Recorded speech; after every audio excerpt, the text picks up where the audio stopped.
I think the thing that I've learned most in my life as it relates to the time spent on a tennis court trying to be the best in the world at something is that failure and success is just an illusion.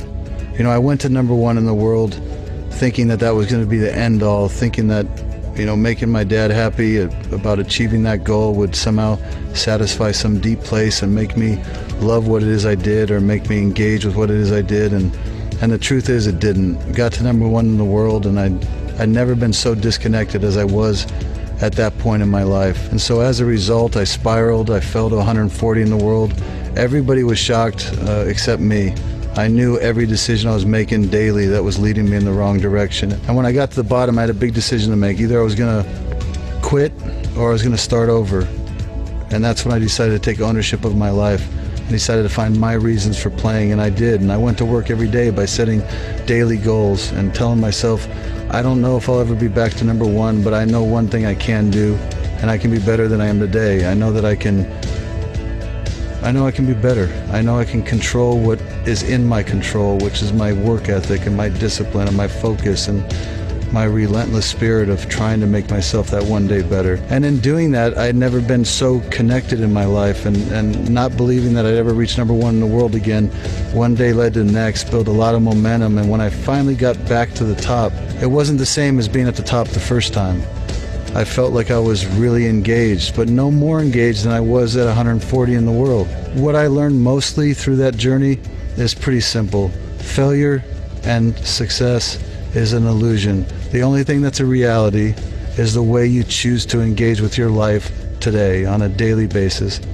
So I hope you wake up every day with certain goals and objectives, and you don't let tomorrow affect what you're doing today, and you don't let yesterday affect it. There's a reason why the front window in our car is a lot bigger than our rear view mirror, you know, but if we don't take care of the engine, if we don't take care of how we're living, we won't get to what's in front of us. So focus on today, enjoy making yourself better, and God bless. Okay, so that was Andre Agassi, and if you don't know Andre Agassi, he's a former American tennis pro, and he won 8 Grand Slams, so he's a legendary tennis player. And that's a video I kind of I try to watch again and again myself. And you know, sometimes we forget these life lessons, and it's always good to reread or just review what you've learned. And that's I think that's a pretty good, probably the best part of that course there. So here's another quote that kind of delves into the same subject of what I was trying to say and Andre Agassi was trying to say. And this by G.K. Chesterton. It's an old author. He says, "There is nothing that fails like success." So that's pretty much it. And let's talk about that a little bit. What was the mistake in thinking when Andre Agassi reached number one? Why did he become so disillusioned? So he was, you know, a great tennis player, finally made it, top of the world, top of the mountain. And he said himself that he was most disconnected at that point in his life, which can be very, very surprising. You know, he made it all the way to the top.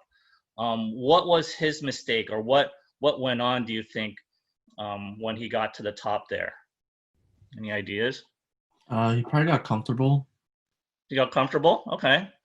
So he just got comfortable just being up top. He lost his energy. What do you think he lost or found out at that point? He probably lost motivation because he reached the top already. Yeah, so that's basically it. So he reached the top and he lost all that motivation. He made it. He got to his goal, number one. I don't know at what point.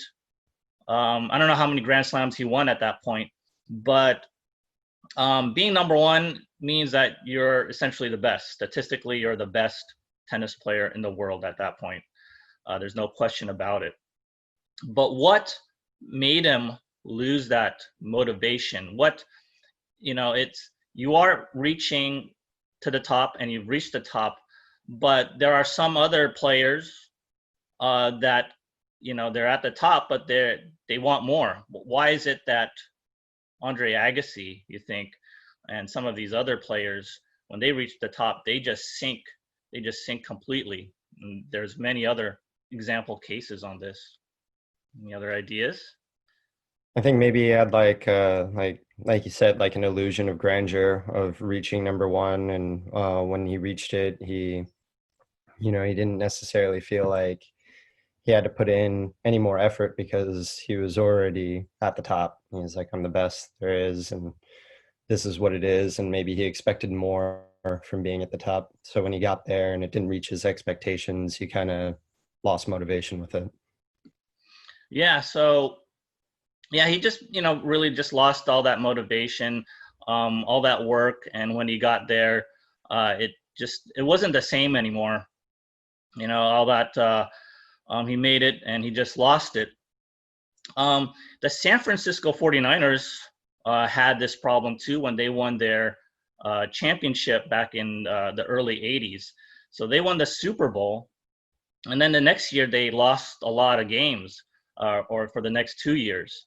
And actually some players, they just fell off. They, one person did drugs and just quit, retired.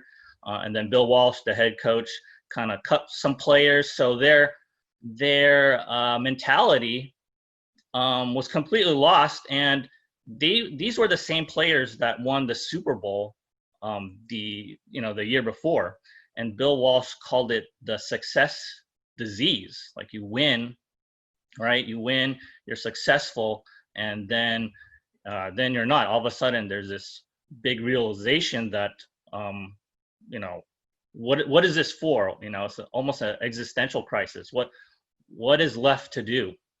Okay, and that's one of the main problems, and that's pretty much what we're talking about when it comes to success and failure. When Andre Agassi is saying both of those are just an illusion. You're not trying to get to, you're not really trying to be successful, and failure is not something that you should be super fearful of. It's really just that process. So any other comments or questions on that? Why he became so disillusioned? Hey, Coach, I think also with Agassi, he was really so focused on the destination versus the journey. So when he got to his destination, I guess he felt there's no more journey to do, and so he just completely fell off. So I think that's one idea, is just maybe focusing on the journey itself, and not so much the end point, because there's always, after the end point, there's always something else you can do or go, but maybe at that point he didn't realize that. Yeah, at that point, he's really just focused on the goal. And what happened with Agassi was his dad. So his dad was a Iranian immigrant. He came here to America, and the way to success was through tennis. So he made all his kids play tennis, and Agassi was the one who was the best. And his dad instilled in Andre Agassi just to be the best. You got to be the best. And when you get there, then you'll be happy. You'll be happy. So Agassi was relentless in training and playing these matches, just grueling matches, trying to win everything he can. And when he got there, that was it. So it really is about the journey and not the destination, because when you get there, what are you going to do, right? You got to keep going. It's an endless process. Hey guys, thanks for watching. Follow me on Twitter and Instagram at Coach Adrian, and check out some of my other videos. See you next time.